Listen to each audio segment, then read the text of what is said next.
Major Digvijay Singh Rawat, 21वीं battalion the parachute regiment special forces. Major Rawat, पहली बार आपकी दुश्मनों से मुठभेड़ कब हुई? तो उस समय हमें क्लियर हो गया कि बंदा डाउटफुल है। तो बहुत जब ये ऑपरेशन हुआ था, हमारे काफ़ी ऑपरेशन हुए। एक फौजी के मन में ये डर भी आता है क्योंकि फौजी भी इंसान है। क्या उसको ये डर भी लगता है कि शायद अब यहाँ से मेरा बचना मुश्किल हो जाए? क्या मेजर रावत राजनीति में आई?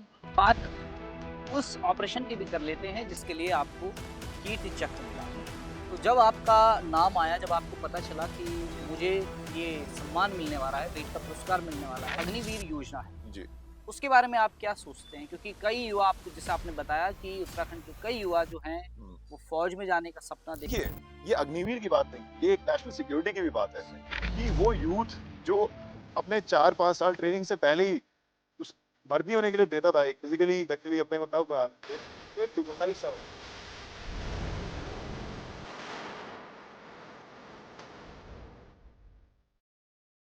नमस्कार, आप देख रहे हैं हिल मेल, मैं हूं आपके साथ विजय नेगी। हिल मेल एक नए सफर पर निकल पड़ा है और उम्मीद यही है कि इस नए सफर में आप हमें अपना प्यार और सपोर्ट यूं ही देते रहेंगे। हिल मेल के खास शो हस्ती में आज एक ऐसी हस्ती की चर्चा करेंगे, उनसे बात करेंगे। हमारे साथ हैं कीर्ति चक्र से सम्मानित मेजर दिग्विजय सिंह रावत। बहुत बहुत स्वागत है सर आपका।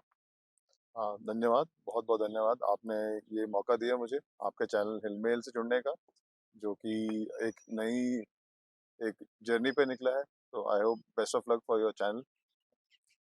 सवाल जवाब का सिलसिला शुरू हो इससे पहले थोड़ा नजर डाल लेते हैं मेजर दिग्विजय सिंह रावत के करियर पर। शुरुआत बचपन में इन्होंने स्कूली शिक्षा जो ली वो केवी श्रीनगर से ली। उसके बाद रघु में देश सेवा का जुनून था, सेना में भर्ती हुए। उसके बाद नॉर्थ ईस्ट में, जहां ये माना जाता है कि शांति व्यवस्था भंग रहती है, वहां शांति व्यवस्था स्थापित करने में मेजर रावत ने अहम भूमिका निभाई। और इसी सिलसिले में उन्हें 2024 में राष्ट्रपति ने कीर्ति चक्र से, जो वीरता पुरस्कार उनको मिला, सम्मानित किया गया उन्हें। और अभी मौजूदा समय में वो अमेरिका में है। तो सर, शुरुआत करते हैं आपके बचपन से। कहाँ आपने जन्म लिया, कैसे आपकी पढ़ाई लिखाई हुई और किस तरह से आप फिर सेना में आए?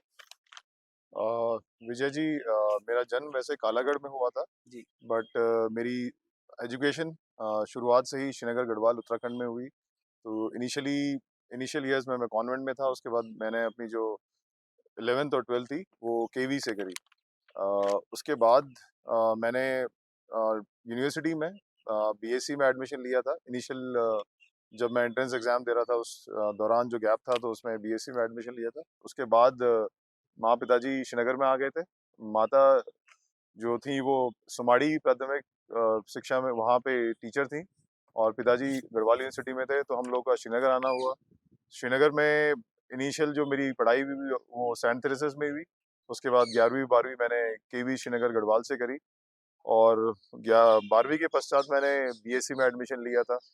जो जिस टाइम पे मैं एग्ज़ाम के लिए हम लोग अप्लाई कर रहे थे, तो उस टाइम में बीएससी में एडमिशन लिया उसके बाद। तो उस दौरान फिर मैंने एग्ज़ाम दिए थे एनडीए के टेक्निकल एंट्री स्कीम के। फिर वहाँ से हम लोग अ, हमारा टीएस एंट्री में जाना हुआ और वहाँ से मेरी फ़ौज की करियर की शुरुआत हुई थी। जी। तो आपके मन में वो सेना का बीज कब बोया, जब आपको लगा कि अब मुझे देश हिफाजत के लिए सेना में भर्ती होना चाहिए? और देखिए विजय जी, जैसे आप, मैं, हम सब उस जगह से हैं जहाँ पे बचपन से ही शायद हम फ़ौज के अलावा शायद कुछ सुनते भी नहीं हैं। जी, जी, बिल्कुल। तो जब हम छोटे थे, मतलब जो मैं आपको बताऊँगा जैसे कि हमारे पड़ोस में काफ़ी फ़ौजी, मतलब जो मेरे साथ क्रिकेट खेलते थे बचपन में जी, या जो मेरे साथ कंचे खेलते थे, हम लोग कंचे भी खेलते थे, है ना?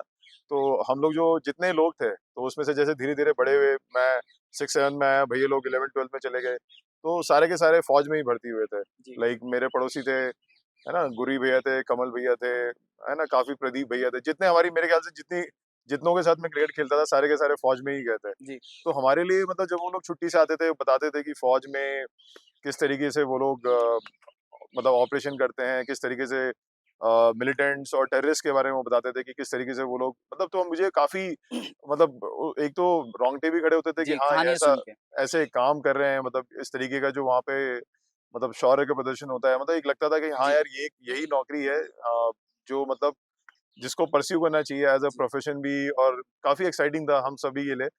तो वो भैया लोग काफ़ी चीज़ें बताते थे कि किस तरीके का दिनचर्या होता था, और काफ़ी फिट होते थे वो लोग जब आते थे, तो बिल्कुल ऐसे दिखता था उनकी बियरिंग से।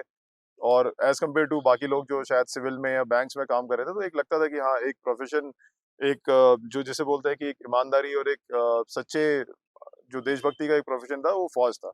मेरा फ़ौज के लिए इंक्लिनेशन जी।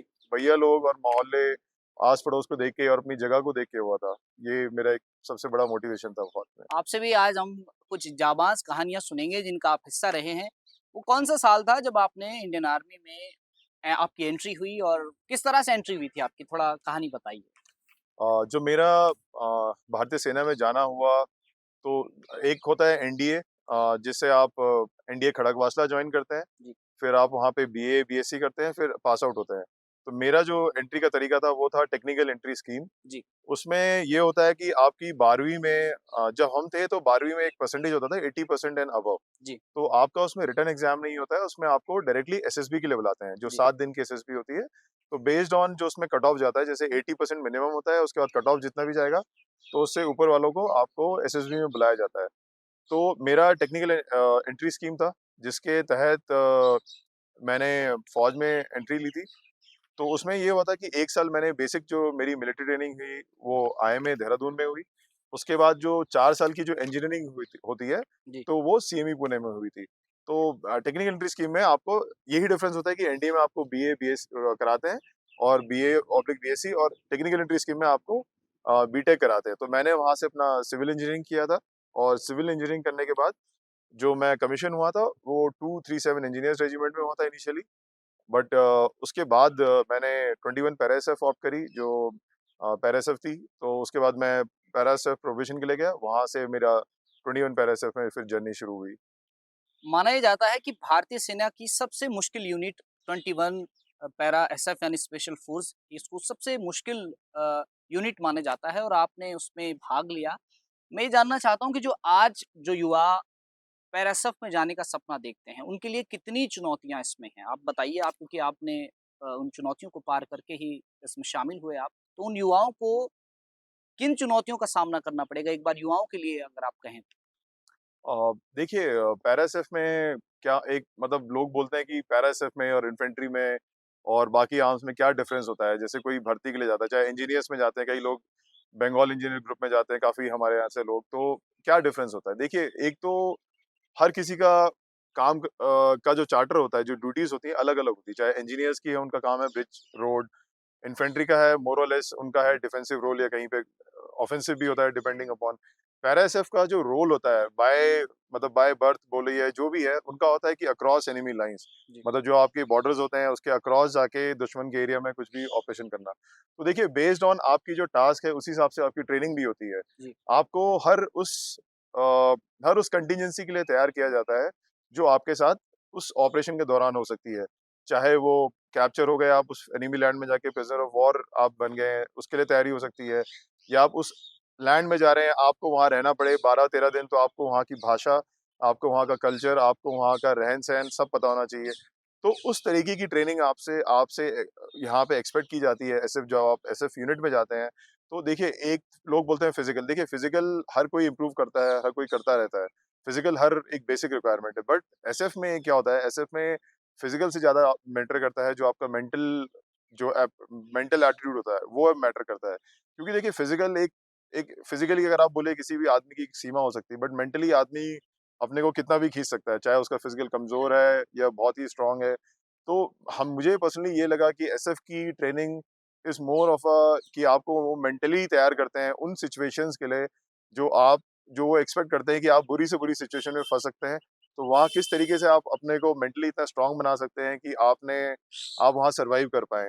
चाहे वो दुश्मन आपसे कुछ इन्फॉर्मेशन लेना चाह रहा हो, चाहे दुश्मन आपको टॉर्चर करके कुछ ऐसा कुछ करवाना चाह रहा हो, तो उस तरीके की सिचुएशन में आपको मतलब जिस तरीके का मेंटल एटीट्यूड चाहिए, तो वो बिल्डअप होता है। तो वहाँ पे जब आप एसएफ में जाते हैं, तो देखिए, वहाँ पे सबसे बड़ा अंतर जो होता है, जो आपके इर्द-गिर्द लोग होते हैं, बहुत ही डिफरेंट एटीट्यूड के होते हैं, बहुत ही डिफरेंट मानसिकता होती है कि आप वो भी एक आपकी ग्रोथ का पार्ट होते हैं। जब आप ऐसे लोगों के बीच में रहते हैं, तो आप उनसे काफ़ी कुछ सीखते हैं, वो आपको काफ़ी कुछ सिखाते हैं। हर एक की पर्सनैलिटी से आप कुछ अच्छी चीज़ें लेते हैं, तो इस तरीके का एक माहौल होता है वहाँ पे पैरासूट में। यानी कि पैराएसएफ की जो ट्रेनिंग होती है, जो प्रशिक्षण होता है, वो काफ़ी मुश्किल भरा होता है और उसके बाद ही आप इस जॉब के लिए तैयार होते हो। अच्छा, मैं ये पूछना चाहूँगा कि आपकी पहली पोस्टिंग कहाँ थी और किस तरह का अनुभव रहा आपका? देखिए मेरी पहली पोस्टिंग जो थी वो मणिपुर में थी, जी, इनिशियल ईयर्स में, उसके बाद बीच में अरुणाचल, फिर नागालैंड, ऑलमोस्ट सारे स्टेट में हम लोग जहाँ-जहाँ बेसिकली इंसिडेंट थे, जहाँ-जहाँ मिलिटेंसी थी नॉर्थ ईस्ट में, तो वहाँ-वहाँ हमारा जाना हुआ था। और इनिशियली जब इनिशियल ईयर्स में मैं जब मणिपुर गया था, तो वहाँ पे आपको जैसे पता ही है कि वहाँ पे डिस्टर्ब्ड एरिया है, बिल्कुल। वहाँ पे arm force special power act भी है, बिकॉज़ इंसर्जेंसी इतनी पीक पे थी। तो मेरे लिए मतलब एक मेरे सपनों का पूरा होने जैसा था कि भई सोचा तो था कि हाँ, हथियार उठाएँगे, चलो हथियार उठा लिया, ट्रेनिंग में सीख लिया। उसके बाद सोचा था कि हाँ, यूनिफ़ॉर्म पहनेंगे, यूनिफ़ॉर्म भी पहन ली। बट मणिपुर जाना एक एक एक तरीके से एक सपना था, सपना इन द सेंस कि ऑपरेशन एरिया में जाना, उस हथियार और वर्दी के साथ। फिर वहाँ वो जो आपने बचपन से सोचा था कि हाँ, आपको मिलिटेंट्स का सामना करना है, आपको वहाँ पे इस तरीके की इंसर्जेंसी दिखेगी, कैसे-कैसे आप अपने को अप्लाई कर रहे हैं, जो आपने ट्रेनिंग में सीखा है, उसको किस तरीके से आप वहाँ पे अप्लाई कर रहे हैं, चाहे वो इंटेलिजेंस कलेक्शन हो, चाहे वो ऑपरेशन का एग्जीक्यूशन हो। तो उस तरीके का मतलब एक काइंड ऑफ आपको वो एक रियल सिचुएशन में जब जाते हैं, जी। तो बहुत ही एक एक्साइटमेंट होता है। मतलब जब आप गाड़ी से अपने कैंप से निकलते हैं बाहर के लिए या कुछ ऑपरेशन में आप बैठते हैं 6-7 दिन, 8 दिन, तो वो एक्चुअली वो एक रियल एक्सपीरियंस होता है जो जी, आप जिस पे आप फाइनली आप मतलब आपकी जो मैं बोलूँगा मेरे लिए वो डेस्टिनी टाइप थी जी। कि हाँ, एक ऑपरेशन में टीम के साथ जाना, एक स्पेशल फोर्सेस टीम के साथ जाना, मिलिटेंट्स देखना, मिलिटेंट्स को न्यूट्रलाइज़ करना, तो वो एक ड्रीम थी मेरे लिए मतलब। मेजर रावत, पहली बार आपकी दुश्मनों से मुठभेड़ कब हुई थी? और क्या वो किस्सा है? जाबाजी का किस्सा अपना एक सुनाइए। अ, जब मेरा पहला जो मतलब जो पहला कॉन्टैक्ट हुआ था, जो मेरा वो कश्मीर में हुआ था। जी, तो इनफैक्ट एक वो फॉरेन टेररिस्ट था, फॉरेन टेररिस्ट बेसिकली वो टेररिस्ट है जो पाकिस्तान का टेररिस्ट होता है। तो हम लोग एक अपना गांदरबल करके एक जगह है जम्मू कश्मीर में, नॉर्थ कश्मीर में। तो वहाँ पे क्या हुआ था कि हमें कहीं से रात के ऑलमोस्ट 11-12 बजे किसी ने बताया कि गाँव वालों ने कि कुछ हरकत हुई है यहाँ पे और किस तरीके का मूवमेंट है यहाँ पे। तो हम लोग गए थे वहाँ पे, तो हम जब सुबह पहुँचे थे अराउंड 3-4 बजे करीब हमारा वहाँ पहुँचना हुआ था। तो उस टाइम पे हमें पता चला कि हाँ, ये पर्टिकुलर घर है, इस पे जो यहाँ पे टेररिस्ट हैं वो इस घर में बैठे हैं। तो हम लोगों ने क्या होता है वहाँ पे एक कॉर्डन लगाने का तरीका होता है, लाइक कि आप जैसे घर होता है तो आप उसको हर जितने भी उसके एग्जिट रूट होते हैं, जहाँ से भी आपको लगता है कि वो टेररिस्ट भाग सकता है, तो आप वहाँ वहाँ जाके अपने स्टॉप्स लगाते हैं, पार्टी को डिप्लॉय करते हैं। तो इसी बीच में जब हम अपनी बेसिकली अपनी जो पार्टी थी उसको अप्लाई कर रहे थे, तो मेरे साथ जेसीओ साहब थे, सुरजीत साहब थे, हवलदार नेगी था। तो जब उनको हम बता रहे थे कि हाँ, आप यहाँ पे लगिए, आप यहाँ पे जाना है, जो सो हम धीरे-धीरे क्या होता है कि आप जब भी ऐसे स्टॉप्स लगाते हैं, तो आप सबको बताते हैं कि क्योंकि आपको सबकी लोकेशन पता होनी चाहिए, क्योंकि क्या होता है कि अगर रेडियो में उसने बोला, किसी ने बोला कि यहाँ पे मेरी तरफ मूवमेंट हो रही है, तो आपको पता ही नहीं होगा वो कहाँ बैठा है। जब आप देख के आए हैं, तो आपको पता होता है कि यूजुअली इस डायरेक्शन में लगा है। तो जब हम इस बीच में पार्टी लगा ही रहे थे कि लोगों को बैठा रहे थे कि स्टॉप्स को लगा रहे थे, तो उसी बीच पे कुछ हरकत हुई थी घर से। जी। बेसिकली खिड़की खुली थी और कोई खिड़की से खिड़की पे चढ़ा था। तो जो कि एक बहुत ही सस्पिशियस मूवमेंट था, क्योंकि यूजुअली खिड़कियाँ ऑब्वियसली बाहर निकलने के लिए यूज़ नहीं होती है। तो उस टाइम पे जो वहाँ पे हवलदार नेगी था और सुजीत साहब थे, उन्होंने बोला कि साहब हमारी तरफ से कुछ हरकत हो रही है और यहाँ पे शायद कुछ सस्पिशियस सा लग रहा है। जी, तो जो बंदा बाहर आया था उसने फिरन पहनी थी। फिरन एक गाउन की तरह होता है, जी। जिसमें अगर आपने हथियार या पाउच पहने हैं तो आपको कुछ अंदर दिखेगा पता नहीं। नहीं चलता। तो उसने क्या फिरन पहन के थोड़ा बाहर आया, तो उन्होंने बोला कि साहब बंदा बाहर आया है। तो मैंने बोला जब तक हथियार नहीं दिखता है या कुछ भी नहीं दिखता है, तो कोई फायर नहीं खोलेगा, क्योंकि कोई सिविलियन हो सकता है, डर के जी, मारे जी। कई बार सिविलियंस भी ऐसे करते हैं। तो उस बीच क्या हुआ कि जैसे ही उन्होंने चैलेंज किया उसको कि इस तरीके से कि कौन है? तो वो बंदा वहाँ से निकल के भाग गया, जी, वापस घर में चला गया। तो इस बीच हमारा भी थोड़ा रिएक्शन काफ़ी फ़ास्ट हुआ, तो क्योंकि वो उस साइड से तो निकल गया, तो हम लगा ही रहे थे। तो तब तक मैं इस साइड से हम दूसरी साइड से आए, हमने बोला कि चलो अब इसको ढंग से क्लोज़ करो, क्योंकि बंदा सस्पिशियस है, कन्फर्म है। तो जब इस साइड में आना ही हुआ था कि हम सड़क साइड से इधर लगाते हुए आ ही रहे थे, तो उतने में वो बंदा एक जो घर का पाइप होता है बेसिकली, तो उससे नीचे आ रहा था। जी। तो उतने में ही जो हमारा कैस्पर का ड्राइवर था, बेसिकली जो हमारे कैस्पर एक व्हीकल होता है, उसमें जी। एक बंदा ऊपर एलएनजी के साथ रहता है। तो उसने वो ऑब्जर्व किया, उसको वो दिखा बंदा आते हुए, और वो काफ़ी सस्पिशियस था, क्योंकि अगर सिविलियन होगा, सिविलियन चलिए गलती से खिड़की से आ भी जाता है, बट वो कभी ऐसे पाइप से नीचे नहीं आएगा। तो दैट वाज़ द कन्फर्मेशन, वो एक एक तरीके का कन्फर्मेशन था कि भई हाँ, ये हो गया है, कन्फर्म है, मिलिटेंट है। और जितने में वो नीचे आया और मुझे को जब पता चला, तो ऑलमोस्ट वो लाइक 5 मीटर या इतनी दूरी में रहा होगा। जी। तो जो मेरा जवान था जो ऊपर एलएमजी में था, वो इसलिए फायर नहीं खोल पा रहा था, क्योंकि उसको था कि अगर वो मिलिटेंट पे फायर खोलेगा तो मैं भी उसकी लाइन पे था। तो उसको ये लगा कि अगर मैं यहाँ फायर खोलता हूँ तो शायद मेरे को भी गोली लगेगी। बट उसने इस तरीके का आना हुआ कि जैसे ही वो बंदा नीचे आया, तो अचानक से मेरा भी रिएक्शन आया कि भाई कौन हो? मतलब मेरे को ऑनेस्टली, क्योंकि जो कैस्पर वाला था वो भी नहीं बता पाया था, क्योंकि उसने बोला कि अगर मैं आवाज़ करूँगा तो ये समझ बंदा फिर से जाएगा। भाग जाएगा, ये जी। फायर खोल देगा किसी पे। तो वो चुपचाप रहा, उसको लगा कि जैसे भी रिएक्शन होगा। बट जैसे ही मेरे को नीचे पता चला कि मैं और मेरा बडी थे वहाँ पे, तो हमें पता चला कि बिल्कुल जैसे पाइप से आया, तो हमने पूछा कौन है? जी। तो उसने उतने में ना अपने फिरन से ऐसे हथियार ऐसे, तो निकाल उस लिया। टाइम हमें क्लियर हो गया कि बंदा डाउटफुल है। जी। तो बहुत ही क्लोज़ मतलब वो कॉन्टैक्ट हुआ था, तो उतने में हमने उसको फिर वहाँ पे न्यूट्रलाइज़ किया, जी। और जो बाकी पार्टी थी वो क्लोज़ इन हो गई। तो 1-2 मिलिटेंट थे, तो 2 टेररिस्ट थे बेसिकली पाकिस्तानी जो थे, तो इसका नाम तलहा था, तो इसको हमारी पार्टी ने वहाँ पे किया, और जो दूसरा था टेररिस्ट, जी। उसको फिर दूसरी पार्टी ने किया। तो एक जी। क्योंकि अलग-अलग डायरेक्शन में भाग रहे थे। जी। तो ये एक बहुत ही मतलब मेरे लिए एक बहुत ही क्लोज़ जिसे बोलते हैं कि एक कॉन्टैक्ट था, और जिसे बोलते हैं कि इसमें हमें टाइम ही बहुत कम मिला, जी। कि जितने में हम लोग लग ही रहे थे, उतने में सब कुछ हुआ कार्रवाई। तो ये एक ये मतलब पहली मुठभेड़ थी ये आपकी। मेरी एक पहला कॉन्टैक्ट था जो जी। मेरा बेसिकली फ़ौज में जाने के बाद हुआ जी। था। अब बात उस ऑपरेशन की भी कर लेते हैं जिसके लिए आपको कीर्ति चक्र मिला। हुँ, हुँ। मणिपुर में वीवीआईपी आने वाले थे। हुँ, हुँ। आपको आपके सोर्सेज़ ने बताया कि जो वीवीआईपी है उसकी जान को खतरा है, हुँ, हुँ। उग्रवादी आने वाले हैं। हुँ, हुँ। आपने उस सूचना को कितनी जल्दी एक प्लान में बदला हुँ, हुँ। और उन उग्रवादियों को पकड़ा? हुँ, एक हुँ। को तो आपने वहीं पे ऑन द स्पॉट खत्म कर दिया था और हुँ, 3 को आपने ज़िंदा पकड़ा, हुँ, हुँ। वो भी बिना हथियार के। हुँ, हुँ। तो वो क्या कहानी रही है? क्योंकि उसके लिए आपको वीरता पुरस्कार, कीर्ति चक्र से भी आपको 2024 में सम्मानित हुँ, किया गया है। हुँ। वो कहानी भी एक बताइए एक बार। विजय जी, आपने एक पैटर्न देखा होगा कहीं पे भी, आप देखेंगे जभी भी कोई फॉरेन डिग्निटरीज़ इंडिया में आते हैं, जैसे ट्रम्प आए थे, जी। तो आपने सुना होगा जो दंगे हुए थे बेसिकली दिल्ली में जो दंगे हुए थे। जी, जी, जी। इसी तरीके से मणिपुर जो कॉन्फ्लिक्ट शुरू हुआ था मई 3 को, जी, तो उसी दिन प्रेज़िडेंट का आना भी हो रहा था, तो जी। उस दिन भी वो दंगे शुरू हुए।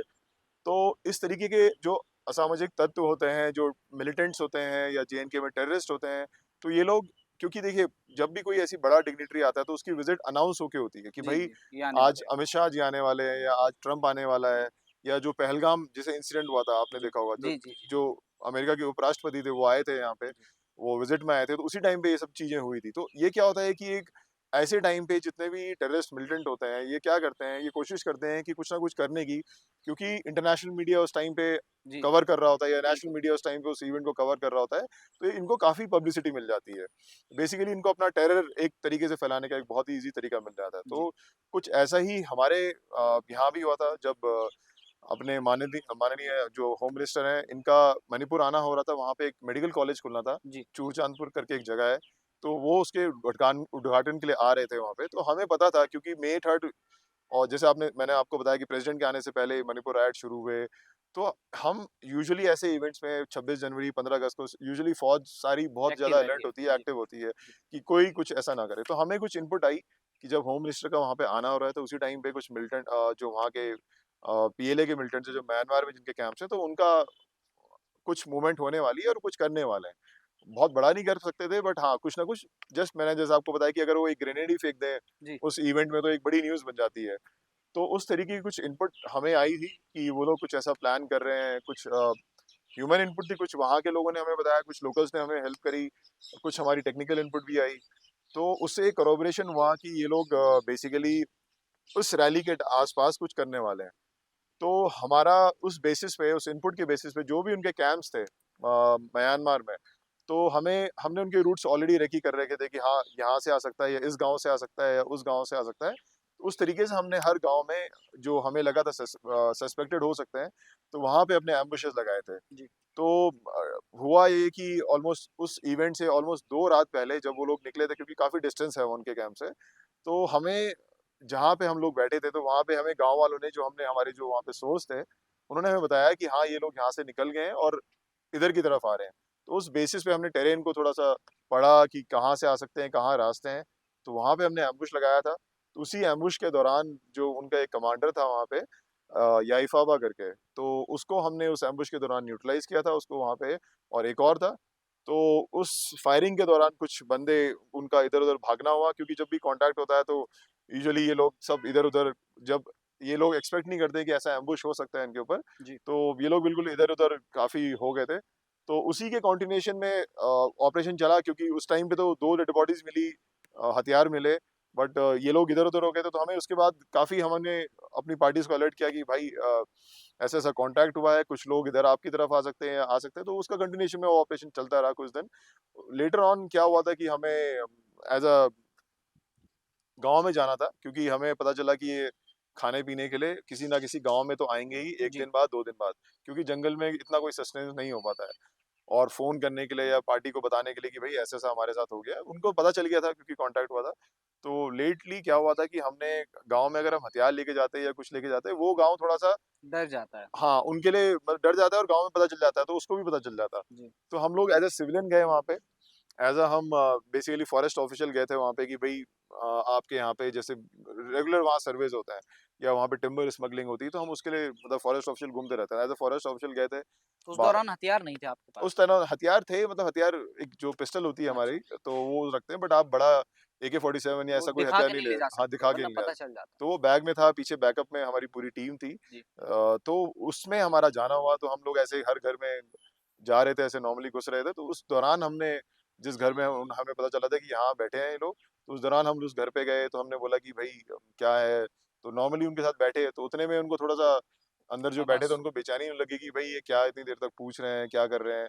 तो उस दौरान हमने फिर उनको अंदर जाके ऐसे नॉर्मली बात करनी शुरू की, और समझ आ गया था, क्योंकि वो उस एथनिसिटी के नहीं थे, जिस गाँव के वो लोग थे, जी। मिलिटेंट उस एथनिसिटी के नहीं थे, तो वो दूसरी एथनिसिटी के थे, तो उससे लैंग्वेज और शक्ल से बिल्कुल पता चल गया था कि हाँ, कन्फर्मेशन। तो वहीं पे हमने उन लोगों को धरा था, और उस टाइम उसके बाद वो ऑपरेशन को अंजाम दिया था। जी। जी। आज के दौर में जहाँ लड़ाइयाँ ड्रोन से, लंबी दूरी की मिसाइल से लड़ी जा रही हैं, वहाँ आपने शारीरिक बल का इस्तेमाल करके और अपने मार्शल आर्ट्स की कौशल से 3, हुँ, हुँ। मेरे ख्याल से 3 थे, जी। 3 उग्रवादियों को पकड़ा। आपने अभी एक मणिपुर मुठभेड़ की कहानी बताई और एक कश्मीर में जो बिल्कुल। मुठभेड़ हुआ था। हुँ, दोनों जगह शांति नहीं रहती, तनाव का माहौल हुँ। रहता है। दोनों जगह ऑपरेशन में क्या डिफरेंस आपको नज़र आए? क्योंकि आपने दोनों जगह ऑपरेशंस किए हैं। जी, बिल्कुल। जी। देखिए, कश्मीर में जब मैं पोस्टेड था, तो वो उस दौरान ही बालाकोट हुआ था, 370 हुआ था। तो अगर आप देखेंगे कश्मीर में काफ़ी लोकल सपोर्ट होता है। जी, जी। जो वहाँ के टेररिस्ट होते हैं, उन लोगों उन्हें को काफ़ी लोकल सपोर्ट होता है। अगर वो ऑपरेशन कर रहे होते हैं, तो भीड़ आती है फ़ौज को रोकने के लिए, इस तरीके से। अगर आप बात करेंगे नॉर्थ ईस्ट की, नॉर्थ ईस्ट में भी वो सपोर्ट है, बट वो बहुत ज़्यादा ओवर्ट नहीं है। इतना ओपनली वो लोग आते नहीं हैं मिलिटेंट्स को रोकने या कुछ इस तरीके से। तो वहाँ पे बेसिकली नॉर्थ ईस्ट में जो आप मिलिटेंसी बोलते हैं, यहाँ पे आप टेररिज्म बोलते हैं, जी, क्योंकि ये फॉरेन कंट्री के जो लड़ाके हैं, वो यहाँ पे आके लड़ते हैं। मिलिटेंट्स यूजुअली आपके वहीं के नक्सलवादी। लोकल्स होते हैं, जो हथियार पकड़ने के लिए बाहर चले जाते हैं।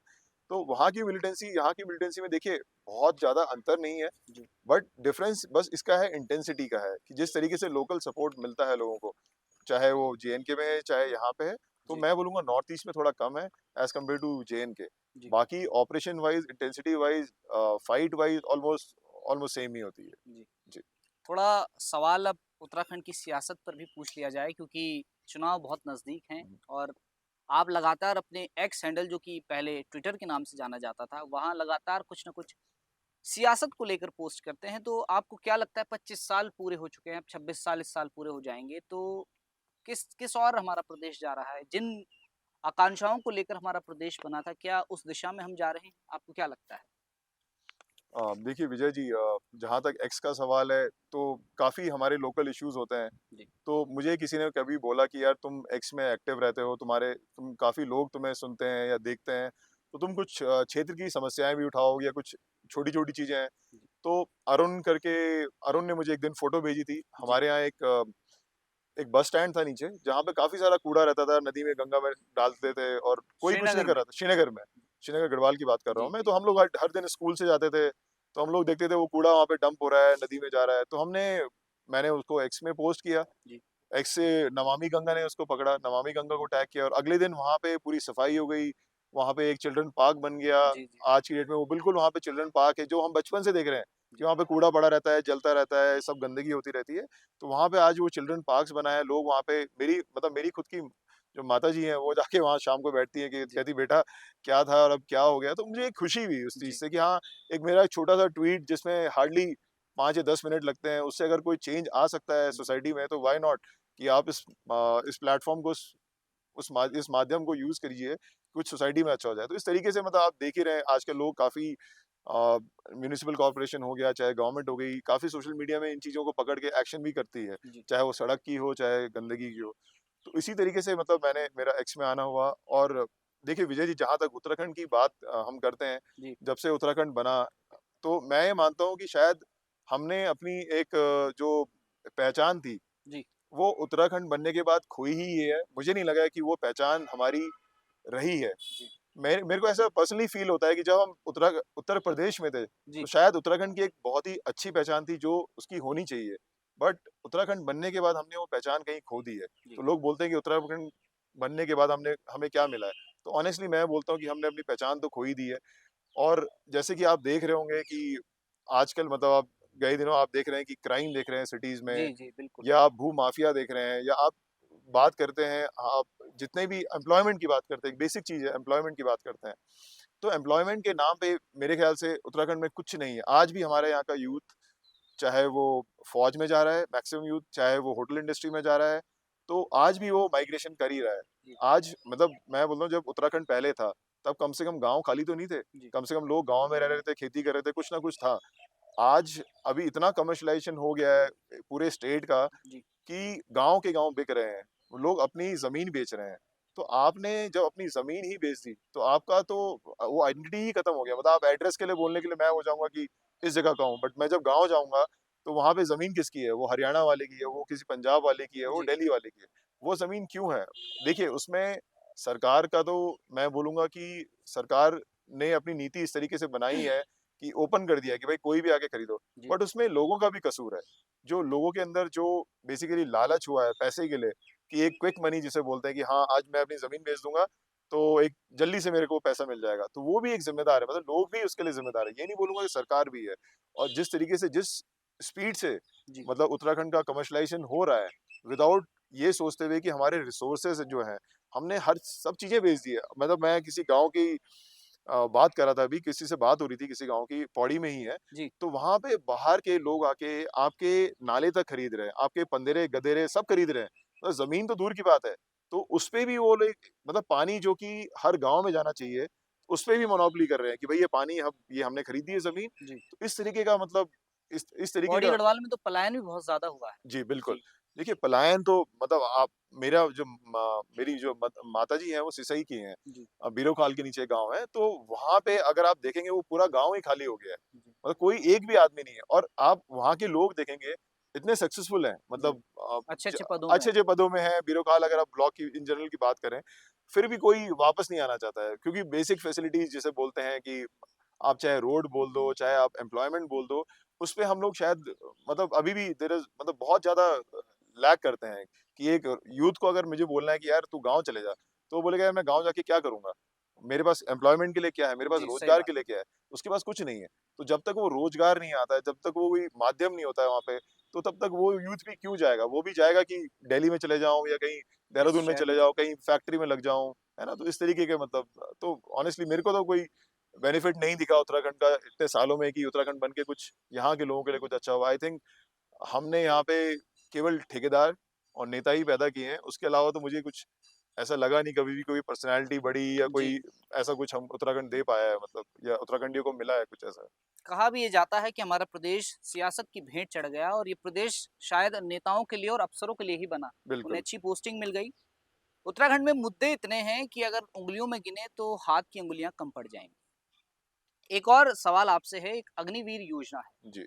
उसके बारे में आप क्या सोचते हैं? क्योंकि कई युवा आपको जैसे आपने बताया कि उत्तराखंड के कई युवा जो हैं, हुँ, वो फ़ौज में जाने का सपना देखते हैं। शायद जब वो 8वीं में होते हैं तब से ही दौड़-भाग शुरू कर देते हैं इस बिल्कुल, सपने को लेके कि वो एक दिन देश हिफ़ाज़त के लिए सरहद पर बिल्कुल। बंदूक लेकर आतंकवादियों से लड़ने के लिए खड़े रहेंगे। हुँ। लेकिन अग्निपथ जब से ये योजना आई है, कई लोगों ने इसका विरोध भी किया। आप क्या राय रखते हैं इस पर? अ, देखिए मैं जब भी अपने घर जाता हूँ या गाँव जाता हूँ, तो वहाँ पे मुझे हर शाम को लड़के दिखते हैं या सुबह लड़के दिखते हैं, जो दौड़ रहे होते हैं। तो हर किसी से पूछो कि भाई क्यों दौड़ रहा है? बोला भर्ती में जाना है ना? 11वीं में है, 10वीं में है, 9वीं में है, सब लगे हुए हैं क्योंकि उनको पता है कॉम्पिटिशन इस तरीके का हो गया है। अगर हम अभी शुरुआत नहीं करेंगे 2-3 पे, तो हर कोई मेरे से पूछता है। जब मैं जाता हूँ तो बोलते हैं कि भैया बैजी मतलब ये यूँ किले अग्निवीर शुरू करी, है ना? जी, यूँ किले बोली मतलब कैन आप लोगों ने कुछ नहीं बोली यूँ था कि जी, यूँ करना चाहिए, नहीं करना चाहिए। तो हम लोगों ने अब उस टाइम पे अगर मैं उनको ये लॉजिक दूँ कि सरकार के पास पैसे कम है पेंशन देने के लिए, है ना? और इसलिए उन्होंने अग्निवीर शुरू करी, तो वो बोलेंगे कि मतलब यही एक मतलब प्रोफ़ेशन था जहाँ आपको पैसे बचाने थे, हाँ, है सही ना? बात। हज़ार प्रोफ़ेशन ऐसे हैं, आपकी इतनी सारी योजनाएँ हैं, लाडली बहन योजना, ये योजना, जो फ्री बीज चल रहा है फ्री इस भी वक़्त। चल रहा है, जी, आप इतने लोगों को फ्री में राशन बाँट रहे हैं। आप देखिए, ये अग्निवीर की बात नहीं है, ये एक नेशनल सिक्योरिटी की भी बात है सही।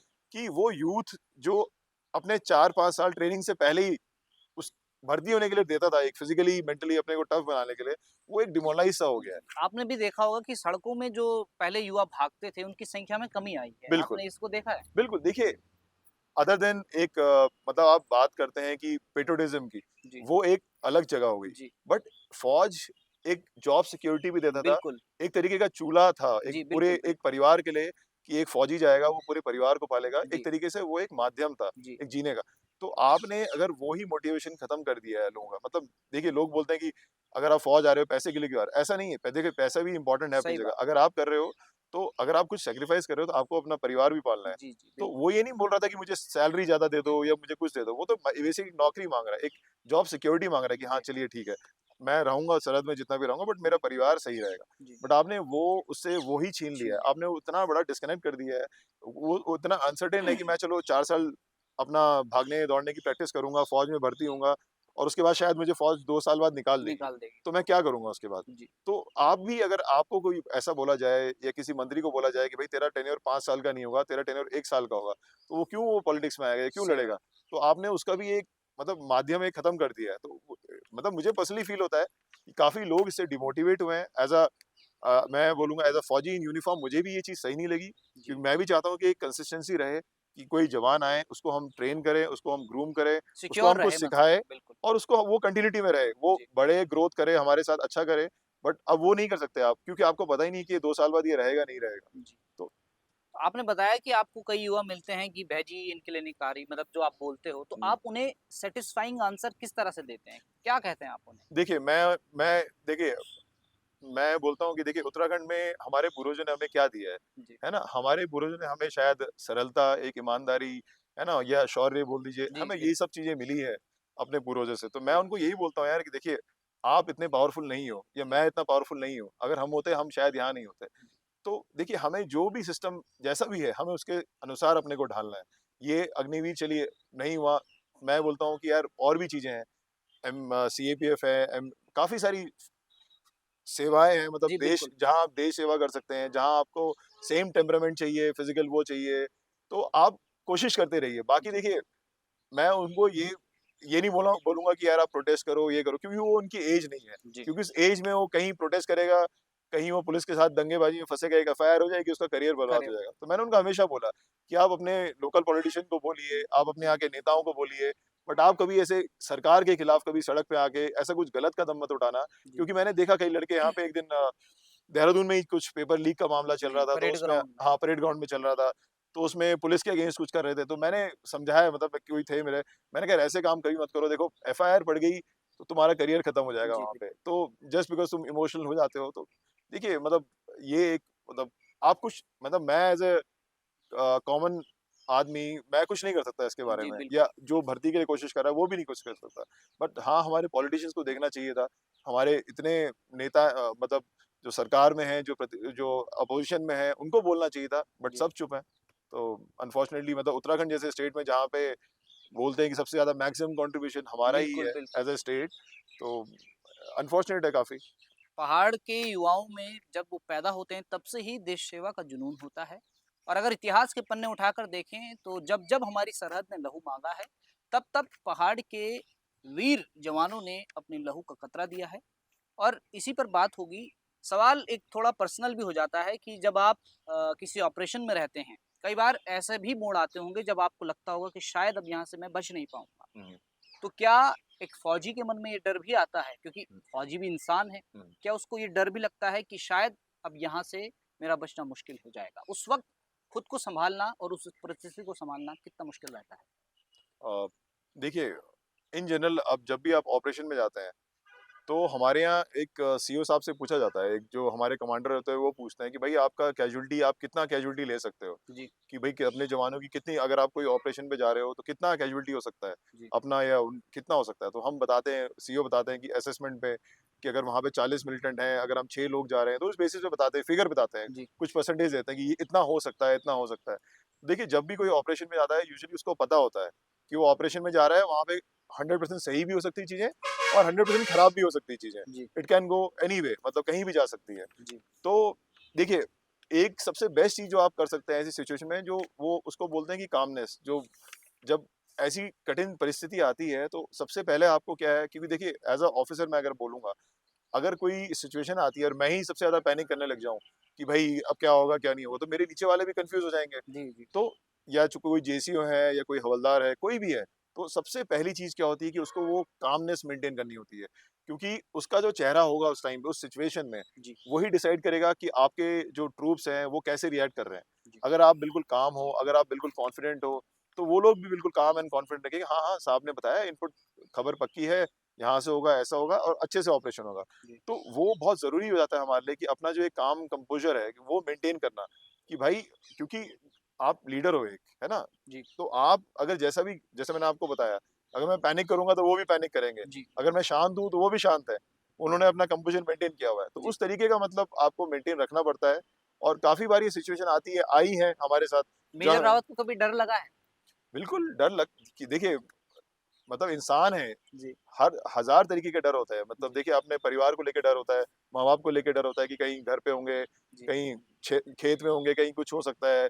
तो डर, देखिए डर एक स्वाभाविक सी चीज है जो जी हमेशा होता है, इंसान को लगता है। इंसान को लगता ही है। जी तो देखिए, आपको उसको कैसे ओवरकम करना जी है ना? उस डर को, अभी भी जैसे हमारे अंदर कुछ ना कुछ, हम दोनों बैठे हैं, कुछ ना जी कुछ डर होता है, बट हम उसको ओवरकम करके बातें कर रहे हैं, जी कुछ ना जी कुछ डिस्कस कर रहे हैं। जी तो आप किस तरीके से उसको मतलब दबाते हैं, दबाने नहीं बोलूंगा, मतलब आपके लिए एक नॉर्मल हो जाता है जी कि हाँ, आपका जो एम है वो मत छाया रहे उस डर से।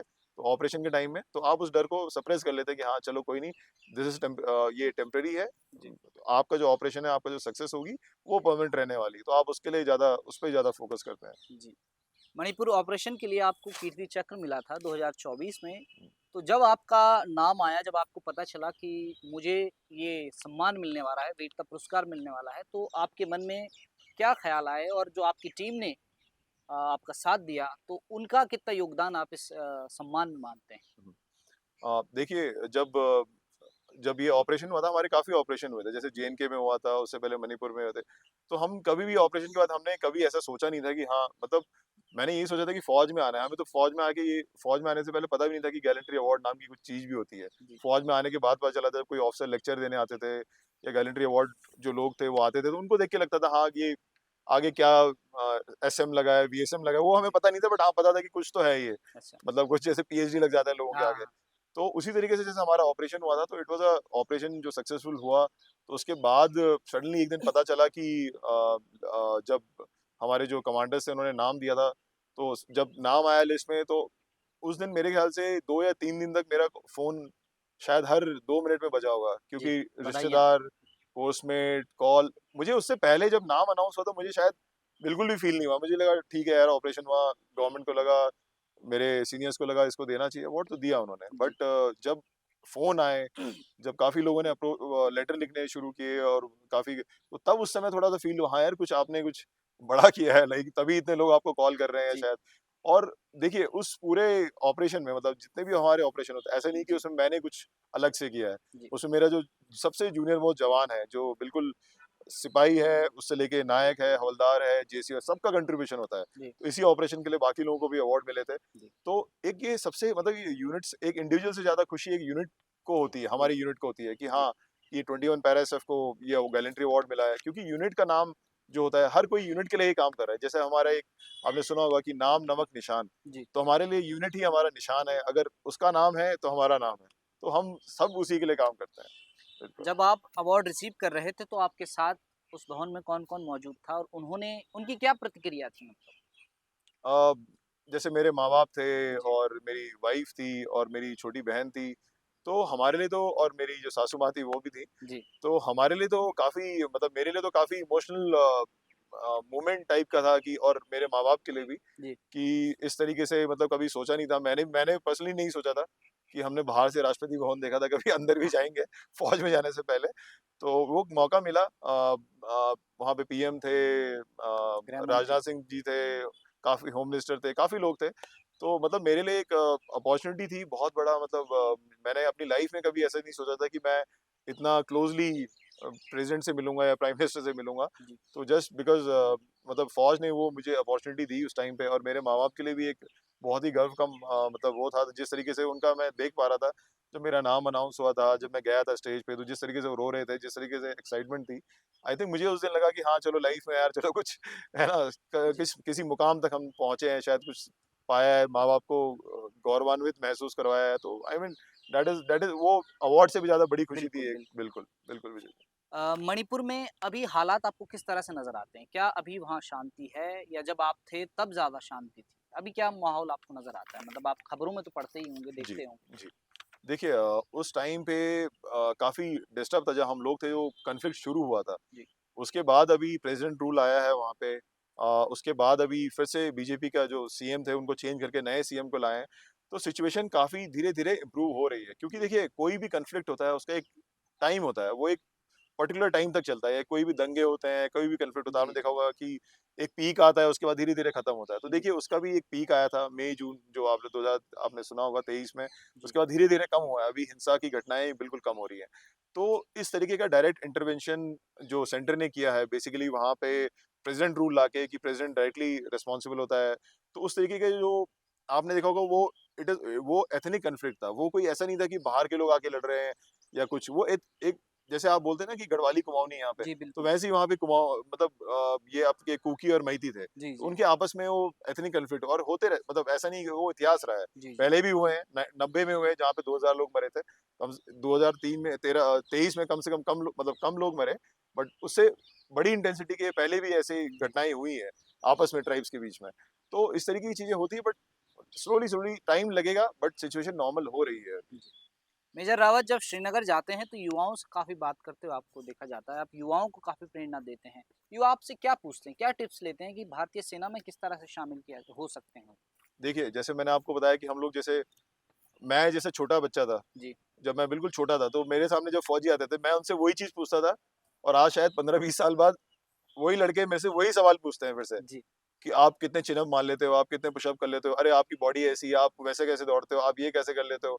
तो स ऑलमोस्ट सवाल सब सेम ही होते हैं। जी। बट अभी आजकल थोड़ा-सा जैसे मैंने आपको बताया कि अग्निवीर के बारे में बोलते हैं, तो हाँ। लड़के वो एक एक डाउट आता है उनके माइंड में, वो पूछते हैं कि यार कि साहब अगर 2 साल हमने ट्रेनिंग कर ली, कितना श्योर है कि हम लोग उसके बाद भी करेंगे? जी, या 25% लोगों को तो मिल ही रहा है शायद बिल्कुल, पक्की जॉब। बिल्कुल, पक्की जो और जी। अभी गवर्नमेंट ने देखिए, गवर्नमेंट को भी पता है कहीं न कहीं इसमें थोड़ा-सा गैप है। तो जी। आपने देखा होगा कि उन्होंने दिल्ली पुलिस में जी। शुरू कर दिया है कि भई इनको यहाँ में मिलेगा, सीएपीएफ में जी, जी, मिलेगा, जी, जी। उस तरीके तो अभी धीरे-धीरे लोगों को समझ आ रहा है कि हाँ, ठीक है, उस तरीके से क्योंकि देखिए, उनका मेन मुद्दा था कि जो फाइनेंशियल बर्डन होता है फ़ौज में, जो कि पेंशन का होता है, उसको कम करना। जी। तो अब वो क्या कर रहे हैं कि चलिए फ़ौज में नहीं कंटिन्यू करेगा, बट एट लीस्ट सीएपीएफ में या दिल्ली पुलिस में या ऐसे कर लेगा। बट फिर भी एक थोड़ा-सा डाउट डर रहता है लोगों को कि बिल्कुल। यार फ़ौज एक बहुत ही अच्छा ऑर्गेनाइज़ेशन है, हाँ, पूरी लाइफ़ ऑन काफ़ी नौकरी सम्मानित एक बिल्कुल, पोस्ट है फ़ौज की क्योंकि जितना सम्मान फ़ौजियों का होता है शायद उतना बिल्कुल। और जवानों को उतना नहीं होता, मुझे ये लगता है। अभी मौजूदा समय में मेजर रावत अमेरिका में रहते हैं, हुँ। तो आपने भारत इस देश में भी रहे हैं आप, तो यहाँ के लोगों में और वहाँ के लोगों में मतलब सोच में कितना अंतर आपको नज़र आता है अगर आप वहाँ लोगों से बात करते होंगे तो? हुँ।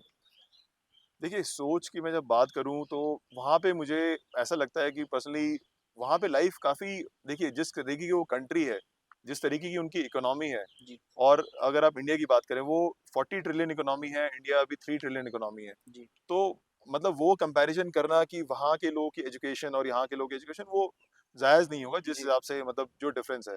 बट फिर भी मैंने एक देखा है कि वहाँ के बच्चों में जो छोटे बच्चे होते हैं, जो स्कूल के बच्चे होते हैं, वो इंडिपेंडेंट अपना काम ढूँढना, अपनी जॉब ढूँढना बहुत ही कम एज में शुरू करते हैं। जैसे मैंने वहाँ पे देखा कि कोई अच्छे परिवार का भी बच्चा होगा, लाइक उसके माँ-बाप अच्छा कर रहे हैं, सब कुछ अच्छा कर रहे हैं, फिर भी वो पार्ट टाइम जाके अपना कहीं पे होटल में काम कर रहा होगा या किसी इंडस्ट्री में जाके काम कर रहा होगा, किसी स्किल पे काम कर रहा होगा।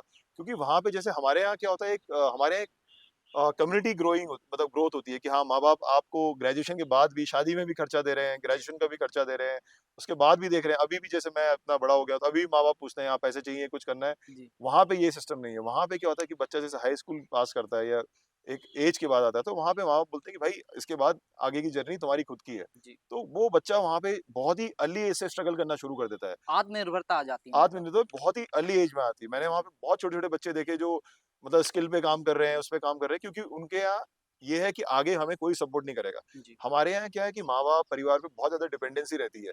तो बच्चा उस चीज़ को लाइटली लेता है। वो बजाय उसको अपॉर्च्युनिटी सोचने के, वो उसको ऐसा लगता है कि मेरे माँ-बाप हैं, अ, इंजीनियरिंग का खर्चा भी दे देंगे, अगर जी। नौकरी नहीं मिली, रहने का खर्चा भी दे देंगे।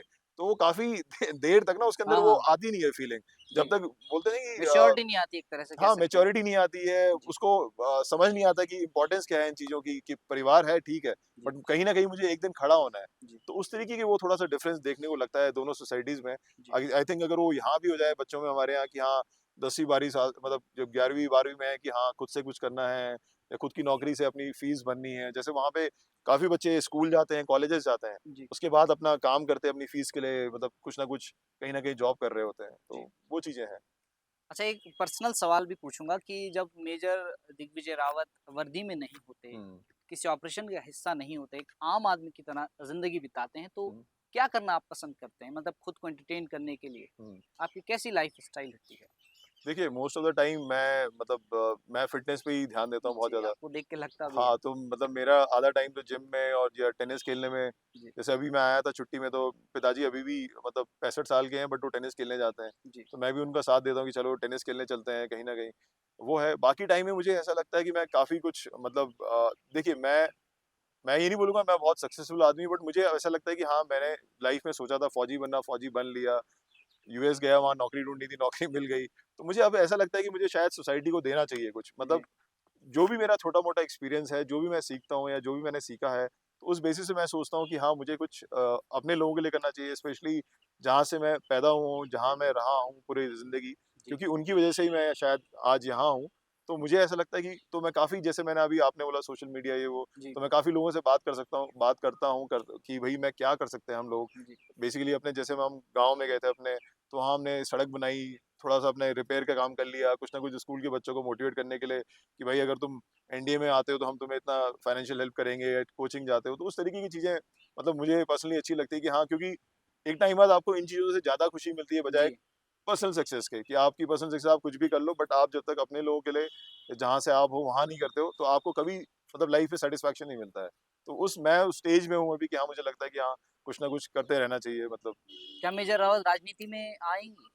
मैं ऑनेस्टली कभी नहीं आऊँगा। जी। राजनीति एक ऐसी चीज़ है कि देखिए वो आपको आपने आप ईमानदार से ईमानदार व्यक्ति हो, चाहे कैसा भी व्यक्ति हो, सब करप्ट हो जाते हैं। जी। जी। आप उत्तराखंड का एग्ज़ाम्पल ले लीजिए, चाहे वो बीजेपी है, चाहे वो कांग्रेस है ना? जी। जहाँ मतलब आपने सीज़न के हिसाब से चेंज करते रहते हैं। वो जी। कभी जी। कांग्रेस में जाएगा, बीजेपी में जाएगा।